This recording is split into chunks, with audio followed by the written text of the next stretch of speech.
izin yang pertama-tama saya mengucapkan terima kasih kepada Bapak Desa, Bapak Penjabat, lalu ada Bapak Sek, dan juga Bapak Ibu sekalian yang masih meluangkan waktu untuk kita berkegiatan hari ini, padahal tadi ada kegiatan sebelumnya. Jadi izin mungkin kami menyampaikan dulu. Jadi saya dan teman satu orang ini, kami dari kegiatan ada bantuan dari pemerintah pusat, namanya Papsimas. Mungkin kalau mereka sudah sering dengar atau mungkin pernah dengar di mana gitu. Jadi kita datang ini, kita ada sasarannya untuk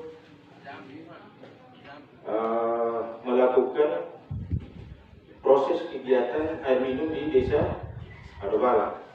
Bapak-bapak, ini saya omong saja, jadi saya tempel kata ada mobil, dia mau bisa foto saja. Jadi mungkin sebelumnya kami memperkenalkan diri dulu. Jadi saya yang ada bicara ini, Bapak Lurah bisa tegur saya dengan sapaan Boy atau Boy. Jadi saya Boy, saya marga saya Halunaka, saya orang Alor, Bapak. Jadi anggap saja kita satu kampung, Lewotan. Karena di Alor Patah dipakai bahasa Lemoro. Go panitia, gitu. Wati. Lalu teman saya di sebelah itu namanya Obi. Jadi kalau tadi saya Boy, di sebelah itu gampang tuh. Jadi kalau Boy itu yang mana? Apa? Besar. Kalau Obi yang macam sama anak Korea. Jadi saya di sini akan bertugas sebagai pendamping pemberdayaan, lalu teman saya Obi akan bertugas sebagai pendamping teknik. Nah, untuk informasi, kegiatan Papsimas ini dia punya kepanjangan kegiatan namanya adalah penyediaan air minum berbasis masyarakat. Jadi kegiatan ini selama beberapa bulan ke depan kita akan masuk dan bekerja di sini, Pak. Bukan dalam artian kita datang hari ini bilang nanti proposal dan lain-lain, tidak. Pak Perlu desa SK Menteri.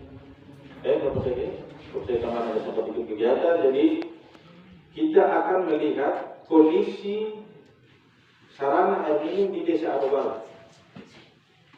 Jadi kondisinya bagaimana? Apakah baik-baik saja atau tidak baik-baik saja? Saya tanya Pak Perlu. Ya? Mama-mama yang jawab. Jadi kita akan melihat kondisi air minum di desa Adobala. Dia yang baiknya di mana, yang tidak baiknya di mana, lalu kita ambil opsinya, pekerjaannya. Nah, untuk selanjutnya Papsimas ini seperti tadi penyediaan air minum berbasis masyarakat. Berarti masyarakat terlibat di saat perencanaan, di saat pelaksanaan, dan juga di saat di saat pengelolaan, Bapak-bapak. Di sini ada iuran air minum atau tidak? Ya? Belum atau tidak ada? Belum ada ya? Tapi belum ada, ini kan ada banyak faktor. Mungkin karena air tidak jalan. Masa air tidak jalan saya jual iuran? Gitu? Baik, jadi kegiatan ini penyediaan air minum berbasis masyarakat. Kita total pembiayaannya itu, nilai bantuannya itu sebesar 400 juta, Bapak-bapak. Nah, di dalam 400 juta itu dibagi menjadi 3 pos kegiatan. 70%-nya itu untuk kerja fisik, 25%-nya itu HOK, lalu 5%-nya itu dalam bentuk operasional kelompok pelaksana di tingkat desa dan kegiatan-kegiatan pelatihan tingkat desa. Begitu Bapak-bapak. Jadi pos-pos dananya kita sudah tentukan memang dari program termasuknya tentukan, bukan dari kami. Sehingga proses pelaksanaan itu kita maksimalnya targetnya itu adalah pengerjaan sambungan rumah, Bapak-bapak. Atau SR, mungkin kalau Bapak orang sering lihat, itu ada di desa Mangga Ale ya? Mangga Ale. Mangga kah Mangga? Mangga. Mangga itu buah. Oh iya. Mangga Ale itu kan Bapak kalau lewat ada lihat tuh. Oh ada yang kuning-kuning. Ya, sekali itu sambungan rumah. Jadi nanti kita di desa Adobala kerja seperti itu. Oh. Tetapi seperti yang tadi saya lihat, kita harus melihat dari situasi kondisi di desa Adobala dulu. Iya toh. Desa Adobala ini ada berapa kakak, Bapak saya?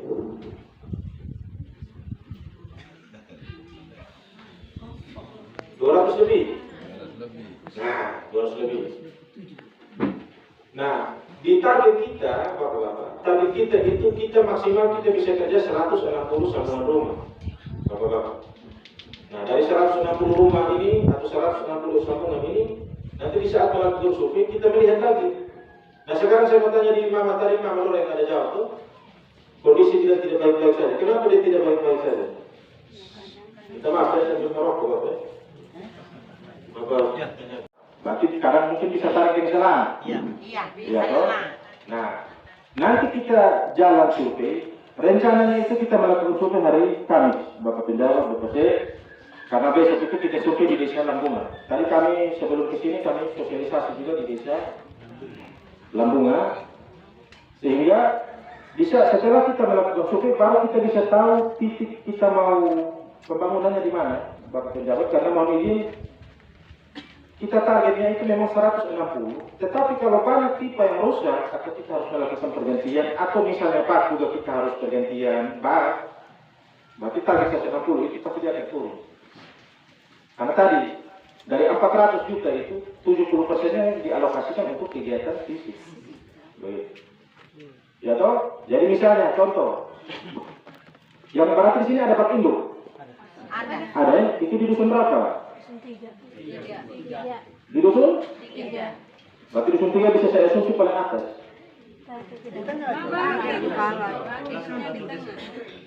Masih ada rumah di atas bak berarti.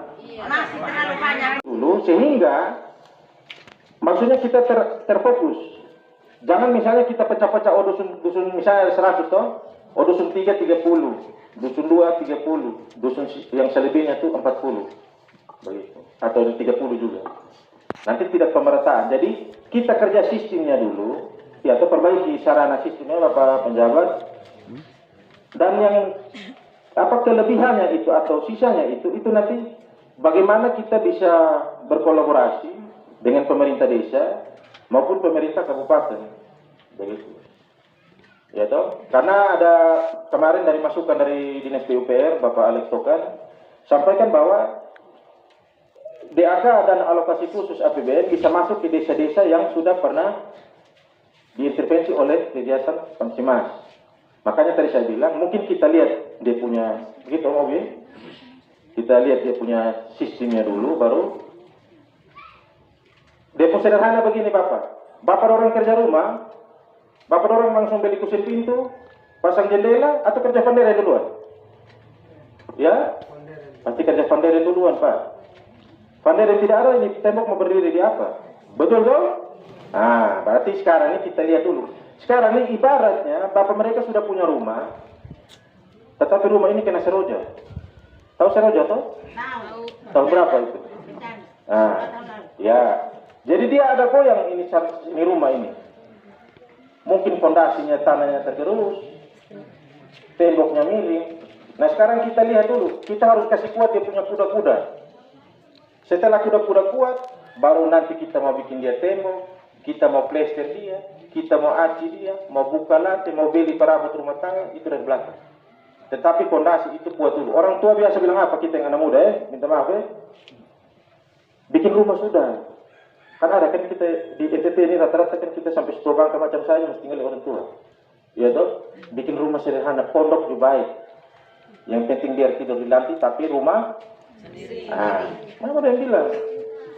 Berarti kita punya rumah ini kita harus biar dia sederhana dulu, tapi fondasinya kuat. Setelah itu baru mau nanti bantuan apa segala macam bisa ditambahkan. Dan saya yakin Bapak PJ, ini izin mungkin agak keluar, tetapi saya harapkan lewat APBDes, saya kurang paham sekarang apakah sudah bisa kerja fisik atau belum, karena masih terpapar kena aturan COVID itu. Tapi mungkin di tahun-tahun yang akan datang, kalau bisa, kalaupun misalnya kapan pemilihan kepala desanya? Oh masih lama bos. Setiap tahunnya itu kalau bisa penganggaran untuk kegiatan air minum. Begitu. Jadi makanya tadi saya bilang, tahun ini Pamsimas masuk kita perbaiki sistemnya. Tahun-tahun berikut selain lewat DAK, Bapak Desa bisa menganggarkan lewat APBDes. APBDes itu tidak melulu harus kerja jalan raba. APBDes itu tidak melulu harus jadi bantuan sosial. APBD itu tidak melulu harus jadi itu dari sisi kesehatan, pendidikan dan lain-lain. Tetapi air minum. Terkadang kita kalau sudah tahun ini kita anggarkan air minum, tahun depan kita tidak anggarkan lagi. Tetapi selama masa jabatan kepala desa 6 tahun, alangkah lebih baiknya setiap tahun itu dianggarkan kegiatan air minum. Karena investasi air minum itu sama kayak kita bangun rumah tingkat. Rumah tingkat itu apakah kita bangun satu kali? Tidak, Pak. Kalau kita orang ekonomi keadaan macam kita bangun pelan-pelan sampai dia berdiri jadi satu rumah tingkat yang baik. Mungkin dari saya itu saja. Ada pertanyaan, Bapak? Saya sudah jelaskan Pamsimasnya seperti apa, pendanaannya seperti apa. Sekarang kita lihat dia punya jangka waktu. Karena dalam semua kegiatan yang harus kita kerjakan. Jadi jangka waktunya itu, dia maksimal Bapak Sek 120 hari. Kalender, bukan hari kerja ya. Jadi sejak ditandatanganinya perjanjian kerjasama antara desa Adobala dan pemilik proyek ini, yaitu PPK Balai Prasarana Permukiman Wilayah Provinsi NTT di Kupang sana. Begitu. Jadi nanti prosesnya mungkin tanda tangan PKS-nya di kantor Bapak Dae, Bapak Sege, Bapak Penjabat. Itu nanti sejak tanggal hari tanda tangan itu 120 hari berikutnya itu menjadi target penyelesaian pekerjaan fisik di desa Adobala. Dan mohon izin lagi, saya dengan teman ini, Bapak dorong lihat kita 2 orang saja, tapi kita mengawal kegiatan di 6 lokasi. Dan 6 lokasi ini bukan semuanya di Adonara. Dia berpencar seperti arah mata angin. 1 di Tanjung Bunga, 1 di Demon Pagong, 2 di Adonara, 1 di Tehena, 1 di Bulang Kita. Sehingga tentunya pasti ada pelaksana kegiatan Pamsimas di tingkat desa. Nah, ini juga saat ini juga akan saya sampaikan. Tadi saya ada izin bisik di Bapak Sek. Jadi kelompok masyarakat Adobala, desa Adobala. Begitu, Pak. Itu ada 9 orang yang kita butuhkan untuk bersama-sama dengan kita di desa Adobala untuk proses pelaksanaan kegiatan Pamsimas ini. Begitu, Pak. Jadi 9 orang ini harusnya saya gambarkan baganya, cuman tidak ada media yang mendukung ya. Jadi itu ada 1 orang ketua, ada 1 orang sekretaris, 1 orang bendahara, dan ada 3 tim nanti. Yang pertama ada tim persiapan, yang kedua ada tim pelaksana, yang ketiga ada tim pengawas, Bapak-bapak. Saya tanya dulu. Di sini pernah ada kegiatan PNPM kok tidak? Pernah. Ada yang pernah ikut terlibat kegiatan PNPM dulu? Bisa angkat tangan?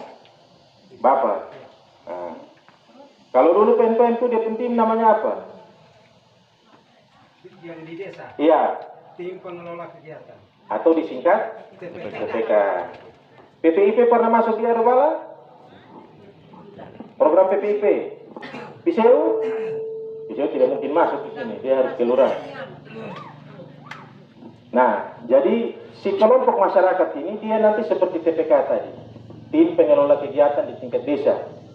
Tetapi karena nomenklatur program namanya jadi kelompok masyarakat desa atau kelompok masyarakat Adobala. Kita pakai nama Adobala saja. Kita jangan pakai nama yang aneh-aneh, Bapak Sege. Kan ada di kabupaten lain itu pakai nama Sukamaju, desa Adobala. Itu proses pencarian orang putih. Nah, kelompok ini yang kembali saya sampaikan ke Bapak-bapak. Tadi ada ketua, ada sekretaris, bendahara, dan 3 tim. Yang pertama tim persiapan itu terdiri dari 2 orang. 1 orang koordinator tim persiapan, 1 orang anggota tim persiapan. Lalu yang kedua, di tim pelaksana, 1 orang koordinator pelaksana, 1 dan 2 orang anggota tim pelaksana. Dan yang terakhir itu tim pengawas itu hanya 1 orang koordinator sebagai tim pengawas, Bapak-bapak. Jadi totalnya ada 9 orang. Dan diharapkan juga ada keterlibatan perempuan di dalam kelompok ini, Bapak-bapak. Nah, kembali lagi cerita yang di awal tadi.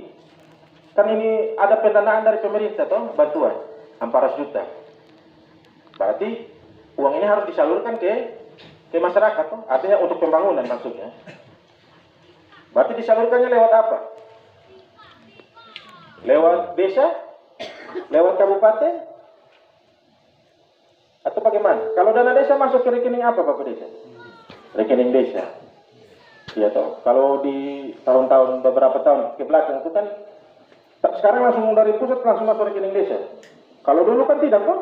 Dulu kan uang itu masuk ke rekening pemerintah daerah, kabupaten, baru kabupaten kasih ke masing-masing desa. Tetapi untuk kegiatan Pamsimas, dana itu langsung dicairkan. Dia punya DIPA sendiri, desa ini DIPA APBN-nya sendiri untuk Pamsimas. Dia langsung dicairkan masuk ke rekening kelompok yang nanti akan dibentuk tadi yang saya bilang, kelompok masyarakat ada bawah. Dia cair 2 kali, 2 termin Bapak Desa. Yang pertama 70%, yang kedua 30% dari total yang APBN saja, yang 400 juta itu. Ya toh. Nah, kembali tadi kan tadi saya bicara nih tentang si uangnya APBN ini. Tapi tanggung jawab masyarakat ada atau tidak? Ya, tadi kan ada toh. Sebesar 10% dari total nilai kegiatan Bapak-bapak. Nah, itu bisa dalam bentuk uang tunai, bisa juga dalam bentuk tenaga kerja dan material Bapak. Artinya misalnya Bapak orang mungkin punya material pasir disumbang, punya material batu disumbang, punya tenaga disumbang, kita rekap, kita hitung sebagai dalam bentuk rupiahnya. Begitu. Tetapi bukan dalam arti ini Bapak orang ada Bapak tenaga sekian, kita bayar sekian, tidak begitu. Kalau untuk padat karya atau HOK-nya itu ada sendiri tadi saya bilang, sebesar maksimal 25%. Maksimal ya. Bapak orang hitung 25% kali 400 berapa? 100 juta. Tapi bukan dalam artian bilang hoax semua 100 juta, tidak mungkin juga. Itu kan kita lihat dari item kegiatan. Begitu. Nanti setelah dilakukan survei, dilakukan perencanaan, perhitungan teknisnya, upahnya berapa, kita bertemu lagi seperti ini, kita umumkan. Oh, pekerjaannya ada 1, 2, 3, 4. Upah yang untuk satu, yang pekerjaan A, dia mau upah sekian, swadayanya sekian. Siapa yang mau ambil kerja? Tetapi itu sabar dulu, itu masih mungkin 1 bulan, 2 bulan ke depan. Kita bicara yang sekarang dulu, Bapak-bapak. Tentang Pamsimasnya, tentang kelompoknya, mama-mama. Begitu Bapak saya. Jadi yang kelompok tadi, ini saya sampaikan langsung ulang di pemerintah desa. Bagaimana, mau langsung dibentuk saat ini, ataukah saya kembalikan ke pemerintah desa? Begitu. Karena tugas-tugasnya tadi, minta maaf saya belum jelaskan tugasnya. Nah, ada 9 orang tadi. Yang pertama tadi misalnya dari ketua. Ketua berarti orang yang bisa di posisi ketua, maksudnya yang menduduki posisi ketua itu ya minimal ya orang yang kompeten atau apa ya, yang paham pekerjaan air, minimal dia paham lah, bisa mengajak masyarakat untuk berswadaya, ya toh, bisa bertanggung jawab terhadap target realisasi kegiatan tadi 120 hari. Dia bisa menjamin bahwa kegiatan 120 hari ini bisa selesai tepat waktu. Itu di ketua. Lalu di sekretaris, ya sekretaris tugas jelas ya Bapak saya, tugas mencatat. Mencatat terhadap apa? Mencatat terhadap semua proses kegiatan Pamsimas di tingkat desa, baik secara Pamsimasnya, baik secara proses-proses fisiknya, itu direkam oleh sekretaris desa, sekretaris kelompok. Lalu bendahara, kalau bendahara jelas ya Bapak Mama ya, bendahara kan berurusan dengan keuangan. Jadi bendahara itu tugasnya mencatat semua transaksi keuangan kegiatan Pamsimas di desa atau bala. Dari masuknya uang dari pusat ke rekening itu dicatat. Itu kan ada format-formatnya, nanti kita dampingi. Lalu pembelanjaan itu juga semua keluar dari bendahara. Saya contoh, misalnya di Alor. Di Alor bendahara ada, tetapi uang yang pegang ketua. Itu betul atau tidak begitu? Tidak betul lagi. Gitu. Nanti kita pergi bendahara bilang, om saya pemalas lah. Kenapa jadi Alor tuh? Om ini ketua yang urus begini-begini. Itu begitu bikin satu orang koordinator dan 1 orang anggota. Tim persiapan ini bertanggung jawab dari awal mulai kegiatan, saat kita survei, kita persiapan, kita penyusunan rencana kegiatan, penyusunan rencana anggaran biaya, itu teman-teman tim persiapan ini membantu kita fasilitator untuk menyusun dia punya perencanaan. Contohnya, sekarang kita mau dapat harga material di desa Adobala, yang tahu berapa? Pasti orang desa Adobala. Berikut ada tim pelaksana. Nah, tim pelaksana ini menjadi barometer kunci kesuksesan kegiatan Pamsimas di desa Adobala ini, di tim pelaksana ini. Ada 3 orang tadi toh, 1 orang koordinator pelaksana dan 2 orang anggota tim pelaksana. Jadi kalau bisa di tim pelaksana ini minimal orang yang paham tentang pekerjaan air lah, yang koordinatornya Bapak saya. Begitu. Saya yakin di sini pasti ada tukang-tukang airnya. Di sini sudah ada komite air kok belum? Berarti mengawasi proses pelaksanaan Pamsimas di desa Adobala ini berjalan sesuai target, berjalan sesuai juknis yang ada. Sebuah rumah, contohnya. Jadi rumah itu kan, supaya rumah itu bisa berdiri kuat, berarti dia punya apa yang kuat? Yang ketua tim